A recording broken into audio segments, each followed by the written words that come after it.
Magandang araw, ako po si Mark Lester Lilagan.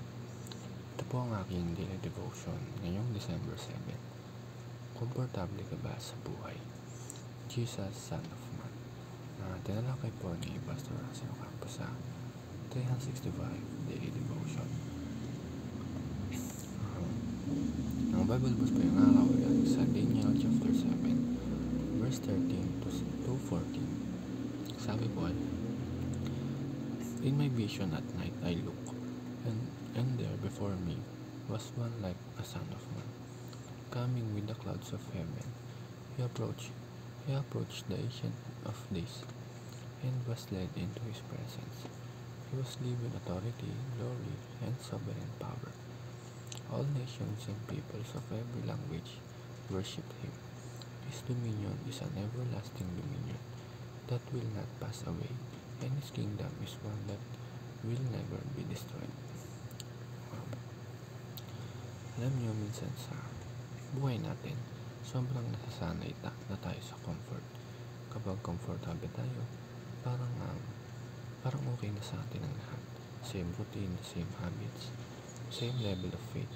Pero ang problema, minsan yung comfort na yan, ay yan ang mismo ang pumipigil para mag-grow tayo kay Lord. At dito pumapasok ang pinakamagandang paalala sa Daniel chapter 7 verse 13 to 14. Dito pinakilala si Jesus as the Son of Man. Hindi lang basta title, hindi lang simpleng description, pero declaration ng identity niya bilang Divine Messiah, ang pinili at pinadala ng Diyos Ama. The first teaching is, the Son of Man is the Divine Messiah. Kung titignan natin yung vision sa Daniel, makikita natin si Jesus coming with the clouds of heaven. Ibig sabihin, may divine authority siya. Hindi siya ordinaryong tao lang. Hindi siya simpleng teacher.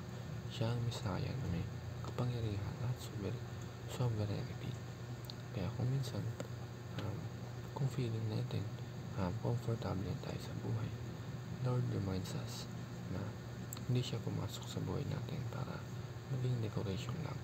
Pumasok siya para baguhin tayo, para ilit tayo, at para challenge tayo.